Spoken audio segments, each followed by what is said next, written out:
আমরা যারা মুসলিম, যারা ইসলাম গ্রহণ করেছি, যারা ঈমান এনেছি, তারা পৃথিবীতে যতদিন বাঁচতে চাই, আল্লাহ পাক যতদিন বাঁচিয়ে রাখেন ততদিন ইসলামের উপরে বাঁচতে চাই।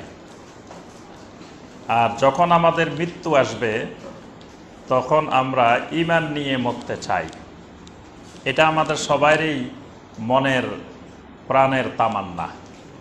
সবাই আল্লাহ রাব্বুল আলামিনের কাছে দোয়া করি যে আল্লাহুম্মা মান আহইয়াইতাহু মিন্না ফাআহইহি আলাল ইসলাম ওয়া মান তাওয়াফাইতাহু মিন্না ফাতাওয়াফাহু আলাল ঈমান।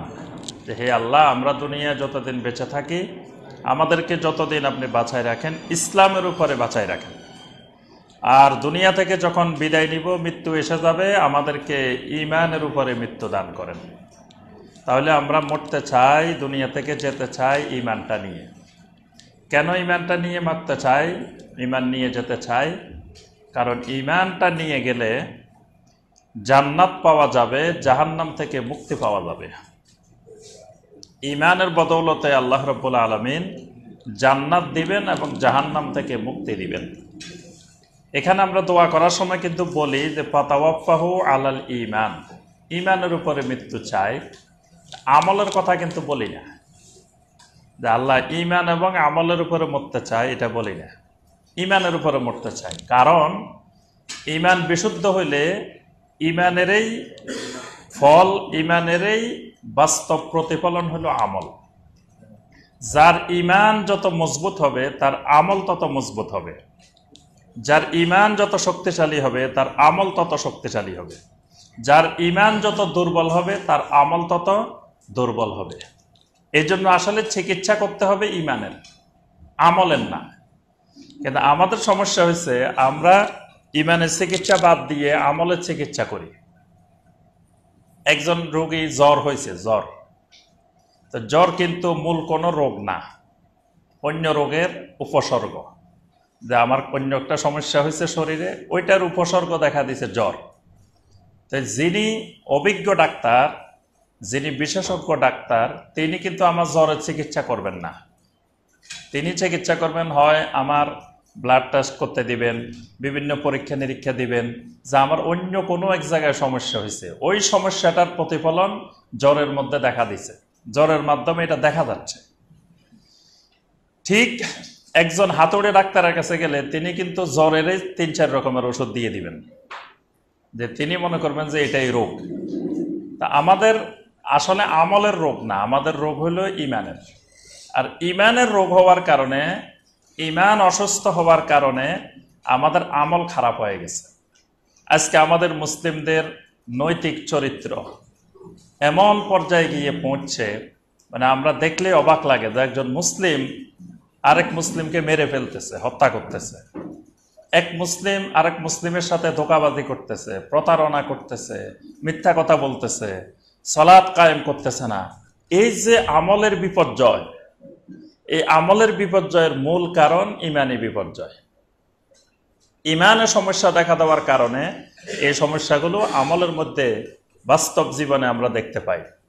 এই জন্য আমাদের মূল যে চিকিৎসা, মূল যে আন্দোলন, সেটা হলো আকীদা বিশুদ্ধকরণের আন্দোলন। ওলামায়ে মদিনার মানহাজ, ওলামায়ে মদিনার মানহাজই হলো যে মানুষের আকীদা সংশোধন করা। মানুষের আমল, আকীদা সংশোধন করলে আমল অটোমেটিক সংশোধন হয়ে যাবে, কিন্তু আমল সংশোধন করলে আকীদা সংশোধন নাও হইতে পারে। এজন্য দেখবেন অনেক মানুষ আমল করে কিন্তু তার আকীদার মধ্যে কুফরি আকীদা আছে। অনেক মানুষ আমল করে কিন্তু তার আকীদার মধ্যে শিরকি আকীদা আছে। অনেক মানুষ আমল করে কিন্তু তার আকীদার মধ্যে, ঈমানের মধ্যে বেদাতি আকীদা আছে। এজন্য ঈমান বিশুদ্ধকরণটাই বেশি জরুরি। ঈমান বিশুদ্ধকরণের আরবি পরিভাষা হলো সহি আকীদা, মানে আকীদাকে সহি করা, বিশুদ্ধ করা। এজন্য আমরা সবসময় বলি যে সহি আকীদা, সহি আকীদা। অনেকের কাছে বিষয়টা নতুন মনে হয়, সহি আকীদা আবার কি জিনিস? সহি আকীদা মানে আমাদের যে আকীদা, আমাদের যে বিশ্বাস, এই বিশ্বাসের মধ্যে রোগে ধরে গেছে, এই বিশ্বাসের মধ্যে কুফরের রোগ এসে গেছে, শিরকের রোগ এসে গেছে, বেদাতের রোগ এসে গেছে। আমাদের ঈমানটাকে, আকীদাটাকে, বিশ্বাসটাকে এই কুফর, শিরক, বেদাত থেকে মুক্ত করার নাম হলো সহিহ আকীদা। তো এই সহিহ আকীদা বুঝতে হলে আমরা বলছি যে মূল 12টি জিনিস, 12টি পয়েন্ট খুব ভালোভাবে কোনো মুসলিম কোনো ব্যক্তি যদি বুঝে, তাহলে তিনি ভালোভাবে বুঝতে পারবেন যে সহিহ আকীদা কি জিনিস, আকীদা বিশুদ্ধকরণ কি জিনিস। এই জন্য আল্লাহ পাক কোরআনে কারিমে ঈমানের এলেম শিখতে বলছেন। সূরা মুহাম্মদের 19 নম্বর আয়াতে আল্লাহ সুবহানাহু ওয়া তাআলা বলছেন, ফাআলাম আন্নাহু লা ইলাহা ইল্লাল্লাহ। লা ইলাহা ইল্লাল্লাহর এলেম শিখো, লা ইলাহা ইল্লাল্লাহ সম্পর্কে জানো, বুঝো, অর্থাৎ এটা ঈমানী আলেম। তো ঈমানী আলেমটা, এই লা ইলাহা ইল্লাল্লাহর আলেমটার জন্য আমরা বলছি যে 12টি বিষয়ে আমাদেরকে জানতে হবে। 1 নম্বর বিষয় আমরা বলছি যে উসুলুল ঈমান, ঈমানের উসুল জানতে হবে। 2 নম্বরে আমরা বলছি আহকামুল ঈমান, ঈমানের আহকাম জানতে হবে। 3 নম্বর ঈমানের আরকান জানতে হবে। 4 নম্বর ইসলামের আরকানগুলো জানতে হবে। 5 নম্বর ঈমান ভঙ্গের, ইসলাম ভঙ্গের কারণগুলো জানতে হবে। 6 নম্বর কুফর সম্পর্কে জানতে হবে। 7 নম্বর তাওহীদ সম্পর্কে জানতে হবে। 8 নম্বর শিরক সম্পর্কে জানতে হবে। 9 নম্বর তাগুত সম্পর্কে জানতে হবে। 10 নম্বর ইবাদত সম্পর্কে জানতে হবে। 11 নম্বর সুন্নাহ সম্পর্কে জানতে হবে, সুন্নাহ সম্পর্কে বুঝতে হবে। 12 নম্বর বেদাত সম্পর্কে জানতে হবে, বুঝতে হবে।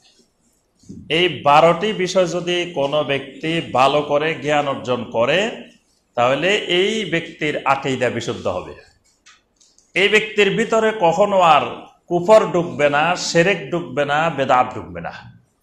আর এই বিষয়গুলো যদি পরিষ্কার না হয়, তাহলে এই ব্যক্তির দ্বারা মুসলিমও থাকবে, আমলও করবে, কিন্তু আবার শিরকও করবে, কুফরও করবে, বেদাতও করবে, কারণ তার আকীদা বিশুদ্ধ হয়নি।